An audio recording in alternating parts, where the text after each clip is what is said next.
നമസ്കാരം. അമൃത ടി വിയുടെ എല്ലാ പ്രേക്ഷകർക്കും ആരോ ഒരാൾ എന്ന ഹൃദ്യമായ പരിപാടിയിലേക്ക് സ്വാഗതം. ജീവിതത്തിൻ്റെ സങ്കീർണതകളിൽ, സംഘർഷങ്ങളിൽ നമുക്കൊരു കൈത്താങ്ങായി വരുന്ന ഒരു അദൃശ്യ ശക്തി. അത് ഓരോരുത്തരുടെ ജീവിതത്തിലും വ്യത്യസ്തമായ അനുഭവങ്ങളിലൂടെ ആയിരിക്കും കടന്നു പോകുന്നത്. അത്തരത്തിലുള്ള അനുഭവങ്ങളുടെ ഒരാകെ തുകയാണ് നമ്മൾ ഈ പരിപാടിയിലൂടെ അന്വേഷിക്കുന്നത്.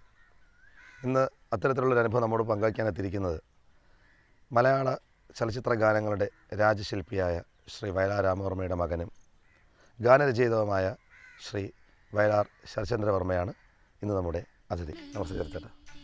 നമ്മുടെ വിഷയം അറിയാമല്ലോ, ആരോ ഒരാൾ, ദ അൺനോൺ എന്ന് പറയാം. ഒരുപക്ഷെ നമ്മുടെ ജീവിതത്തിൽ പ്രത്യക്ഷമായി കണ്ട് എവിടേക്കോ മറഞ്ഞുപോയ ഒരാളോ അല്ലെങ്കിൽ നമുക്കെപ്പോഴും നിതാന്തമായൊരു സാന്നിധ്യമായി നമ്മളെ പിന്തുടരുന്നൊരു ശക്തിയോ എന്തുവാണെങ്കിലും അതിനെ നമുക്ക് വിളിക്കാം. അപ്പോൾ എങ്ങനെയാണ് അതിൻ്റെ ഒരു എക്സ്പീരിയൻസ്? സാധാരണ ഇപ്പോൾ ഒരാളോട് ചോദിച്ചാൽ ഒരു ഈശ്വരൻ്റെ പേര് പറയും, അല്ലെങ്കിൽ ഒരു ഗുരുവിൻ്റെ പേര് പറയും, അങ്ങനെയൊക്കെ പറയാനുള്ളൂ. എനിക്കിപ്പോൾ അങ്ങനെ പറയാൻ ഒരാളില്ല. ശരിക്കും കാര്യം പാട്ടെഴുത്തിനൊരു ഗുരുവായിട്ട് അച്ഛനും വന്നിട്ടില്ല. പക്ഷേ എങ്കിലും ഒരു ആരോ ഒരാൾ എൻ്റെ കൂടെ ഉണ്ട് എന്നെനിക്ക് എപ്പോഴും, എൻ്റെ മുമ്പേ ഉണ്ട്, എൻ്റെ പിൻപേ ഉണ്ട്. അത് നമ്മൾ ഫീൽ ചെയ്യുന്നുണ്ട്. അത് ശരിക്കും അച്ഛൻ തന്നെയാണ്, വയലാർ രാമവർമ്മ എന്നുള്ള സാക്ഷാൽ അച്ഛൻ തന്നെയാണ്. ചില ഒരു രസം വെച്ചാൽ എനിക്ക് 2 വയസ്സുള്ളപ്പോൾ അച്ഛൻ മദ്രാശിക്ക് പറന്നു. ഇപ്പോൾ 2 വയസ്സ് വരെയുള്ള അച്ഛനെ കുറിച്ചുള്ള ഓർമ്മയൊന്നും എനിക്കില്ല. അവിടെയും നമ്മൾ അറിയുന്ന അമ്മയിലൂടെയുള്ള അച്ഛൻ്റെ അദൃശ്യ സാന്നിധ്യമാണ്. പിന്നെ അത് എനിക്ക് 2 വയസ്സായ അച്ഛൻ മദ്രാസിൽ പോയി. 15 വയസ്സ് വരെ മദ്രാശിയായിരുന്നു. കാര്യം ആ സമയത്ത് മദ്രാശിയാണല്ലോ. അപ്പോൾ ആ അച്ഛൻ ജീവിച്ചിരിക്കുമ്പോഴും അച്ഛൻ്റെ അദൃശ്യ സാന്നിധ്യം ഞാൻ അറിഞ്ഞിട്ടുള്ളൂ.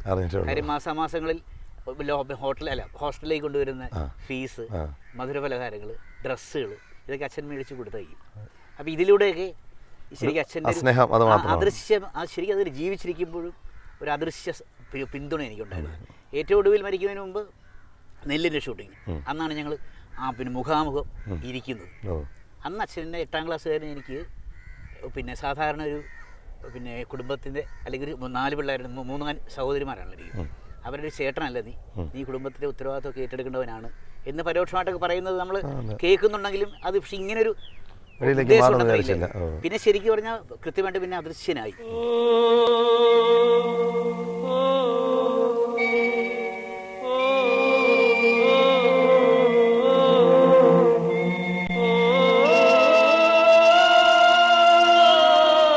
അച്ഛൻ്റെ തണൽ നഷ്ടപ്പെട്ട് ജീവിതമാകുന്ന മഹാസമുദ്രത്തിന് മുൻപിൽ ഒറ്റയ്ക്ക് പകച്ചു നിന്നുപോയി.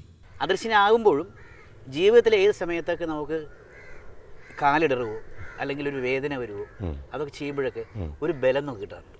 മലയാള ചലച്ചിത്ര സംഗീതത്തിൻ്റെ 50ാം വാർഷികം സെനറ്റ് ഹാളിൽ ട്രിവാൻഡ്രത്ത് ദേവരായ മാഷാണ് നടക്കുന്നത്.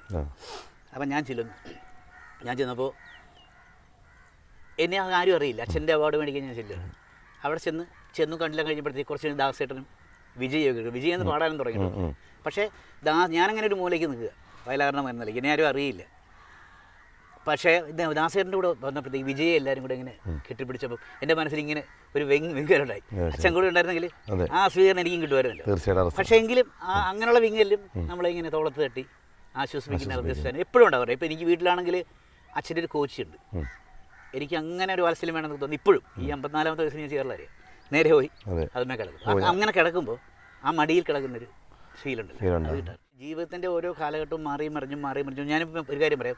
പഠിച്ചുകൊണ്ടിരിക്കുന്ന സമയത്ത് അച്ഛൻ സമ്പാദ്യം ഒന്നും ഉണ്ടായിരുന്നില്ല സാമ്പത്തികമായിട്ട്. ഈ മലയാളികളെ ഉണ്ടാക്കി തന്നു, അവർ നമ്മളെ തീറ്റിപ്പോറ്റി. അപ്പോൾ അന്ന് ആ സമയത്ത് ഞങ്ങൾക്ക് 4 പേർ കൊണ്ട് പഠിക്കാൻ പറ്റാത്ത സാഹചര്യമുണ്ട്. അന്ന് വരുമാനത്രേ ഉള്ളൂ. അങ്ങനെയാണ് ഞാൻ എൻ്റെ പഠിത്തം നിർത്തിയിട്ട് സഹോദരിമാരെ അവരുടെ പഠിത്തം കംപ്ലീറ്റ് ചെയ്തത്. അങ്ങനെയാണ് മെക്ഡവൽ എന്നുള്ള കമ്പനിയിൽ ഞാൻ ജോലിക്ക് പോകും. വീടിനടുത്താണ്. ഒരു കുടുംബം പോറ്റിക്കൊണ്ട് പോകാനുള്ള ശമ്പളമൊക്കെ നമുക്ക് കിട്ടും. പക്ഷെ അന്നും പരാതിപ്പെട്ടു. വയലാർ മരിച്ചത് മദ്യവെച്ച്, വയലാറിൻ്റെ മകൻ മദ്യ കമ്പനിയിൽ എന്നൊരു വീക്കിലൊക്കെ എഴുതിയിരുന്നു. പക്ഷെ അവിടെയൊക്കെ നമുക്ക് പ്രതികരിക്കാൻ തോന്നാതിരുന്നത് ജീവിതത്തിന്റെ യാഥാർത്ഥ്യത്തിലേക്കും ആൾക്കാർ പ്രതികരിക്കാമല്ലോ.